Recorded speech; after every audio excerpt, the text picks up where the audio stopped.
Olá, meu nome é Vitor Cavenaghi, sou médico, psiquiatra. Hoje eu queria conversar com você sobre um tema muito importante e que eu tenho certeza que vai te ajudar e que pode ajudar pessoas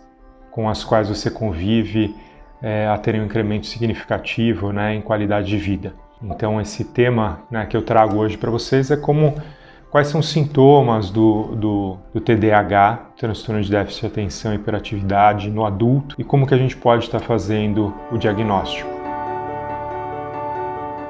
Bom, do TDAH em adultos, uma condição que eu já conversei com você em outro vídeo, é uma condição que é bastante comum, A gente vai em levantamentos populacionais, em países em desenvolvimento,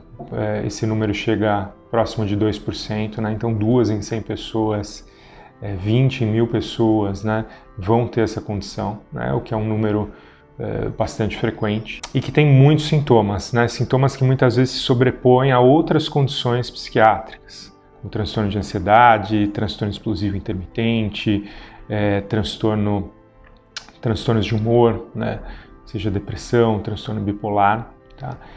E esses sintomas, basicamente, a gente poderia dividir em dois, que seriam os sintomas-chave assim, para a gente fazer o diagnóstico, Seriam sintomas de desatenção, e os sintomas de hiperatividade, que está no próprio nome, Às vezes a pessoa ela tem um componente de desatenção, mas não tem de hiperatividade, ou tem muito pouco, embora isso não seja tão comum assim,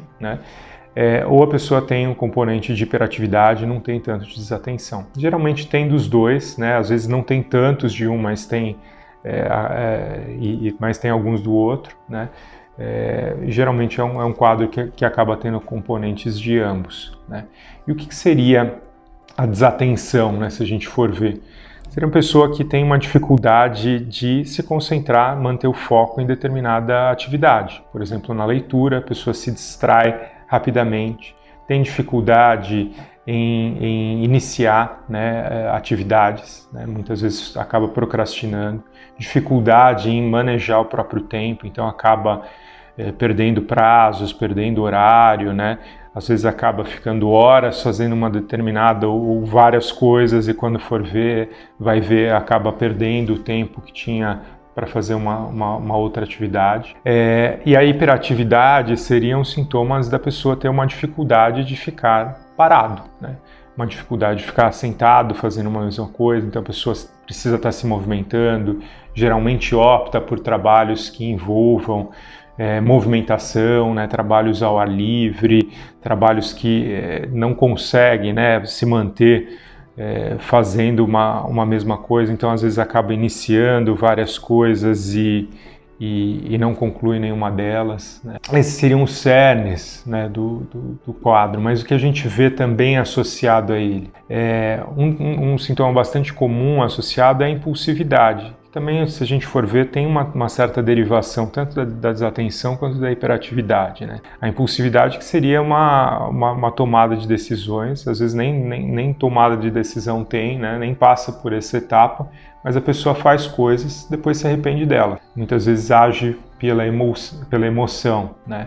Às vezes isso acaba colocando a pessoa em situações de risco, A pessoa, às vezes, dominada pela raiva ou pela emoção, toma algumas atitudes que depois, quando esfria, quando para pensar, vê que não era exatamente aquilo que queria fazer, o que queria dizer.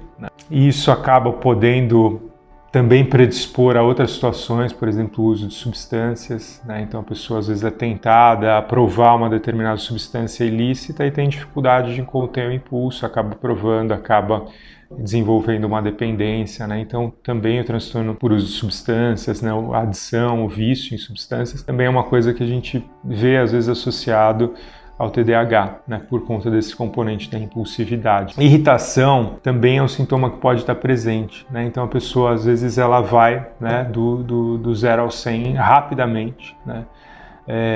age desproporcionalmente, pode ter uma questão de desregulação emocional, Então acontece alguma coisa e é justamente isso, A pessoa reage numa proporção muito inadequada, seja coisas negativas, coisas positivas, que se a gente junta com essa característica de impulsividade, acaba fazendo e falando besteira, né, que às vezes acaba tendo prejuízos para a vida pessoal, profissional dessa pessoa. Como eu falei, uma série de sintomas, esses sintomas também estão presentes em outras condições, então às vezes é um desafio para a gente fazer o diagnóstico, sobretudo no adulto que não tinha esse diagnóstico prévio na infância, né? Então a gente precisa fazer uma história clínica bastante detalhada, às vezes chamar familiares ou pessoas do convívio da pessoa para a gente conseguir ter dados mais objetivos também, né? A gente descartar outras condições, né, outros diagnósticos, né? Então fazer, e se tiver outro diagnóstico, que não necessariamente exclui a possibilidade da pessoa ter o TDAH, mas às vezes a gente fazer um tratamento apropriado para uma outra condição que esteja associada e a gente vê, né, se esses sintomas eles melhoram simultaneamente, a gente poderia estar até descartando o TDAH ou eventualmente se esses sintomas persistem, a gente precisa fazer um tratamento focado nesse sentido.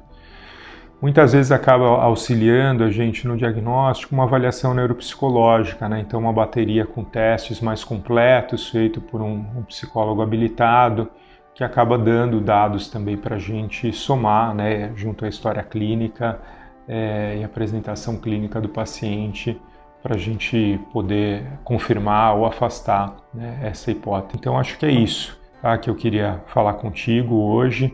É uma condição, como eu falei, bastante comum, prejudica bastante gente, pode ter derivações muito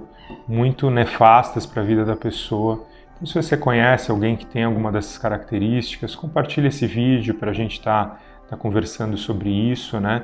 E se você se identifica com algum desses sintomas, procura auxílio de um profissional, né, de um médico, de um psicólogo para estar abordando esse tema, né, e investigando melhor essa situação. Não inicie nenhum tratamento medicamentoso ou qualquer outro que seja, né, sem orientação de um profissional, sem orientação de um médico. Isso pode